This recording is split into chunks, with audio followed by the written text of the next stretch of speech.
L'épisode 91 de la série La Patrona s'ouvre sur un moment chargé d'émotions. Veronica, sous son véritable visage de Gabriela, rend une visite surprise à Alejandro. Sans détour, elle lui révèle enfin la vérité. Elle est Gabriela, la femme qu'il croyait morte depuis si longtemps. Le silence est lourd, presque sacré. Elle lui confie qu'elle sait qu'il a des milliers de questions, mais qu'elle est prête à tout lui expliquer. Alejandro, bouleversé, mais lucide, lui répond qu'il comprend. Elle a mis en scène sa propre mort, tout ça pour échapper à ses bourreaux et protéger sa nouvelle vie.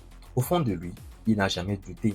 Gabriela lui demande alors s'il a toujours su, s'il a volontairement joué le jeu. Et Alejandro, avec une tendresse désarmante, lui avoue que oui, il a fait par respect pour sa douleur en attendant le jour où elle oserait enfin se réveiller.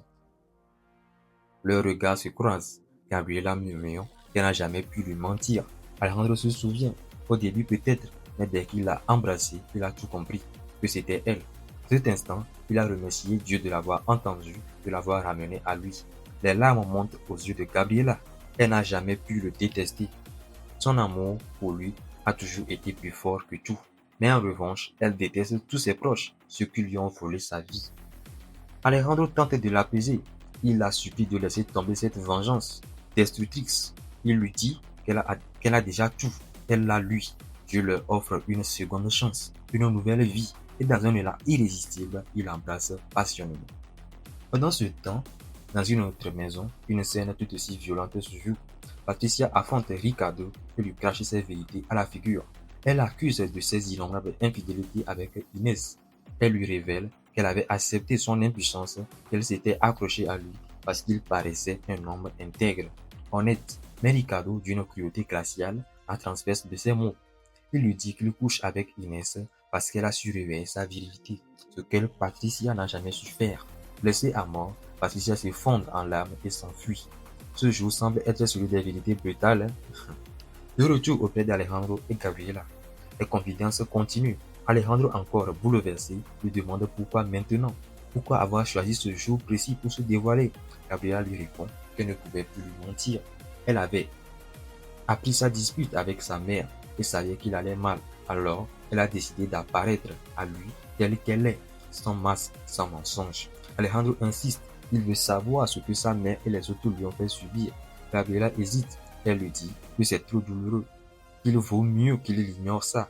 Mais Alejandro ne cède pas. Alors, d'une voix brisée mais ferme, elle lui raconte tout. Le piège est tendu par Antonia lors de l'explosion de la mine, la mort de son père et Fernando qui s'est sacrifié pour la sauver. Puis le coup le plus cruel, la perte de leur enfant.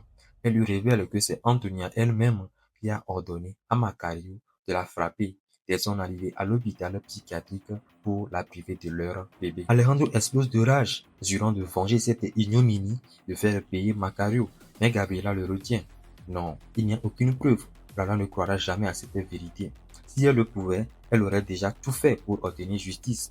C'est pour cela qu'elle a dû renaître en Veronica Dantes. Accablé, Alejandro s'effondre, les larmes aux yeux. Il tombe à genoux devant elle, implorant son pardon. Il lui dit qu'il donnerait tout pour se libérer du sang maudit de sa mère qui coule dans ses veines.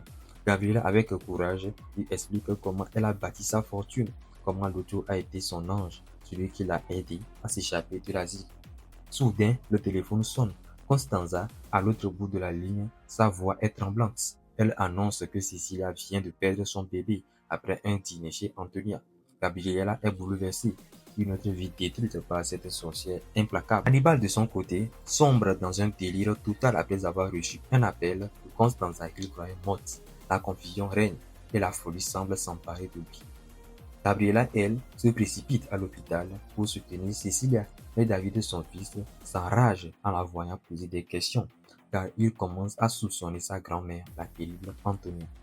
Et tandis que Gabriela et Alejandro s'unissent plus que jamais, après cette nuit de révélation, Antonia poursuit son œuvre diabolique.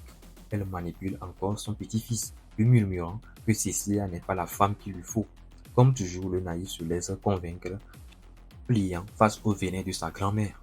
Cet épisode est une tempête. L'amour renaît, les secrets éclatent et la haine d'Antonia continue de détruire tout sur son passage.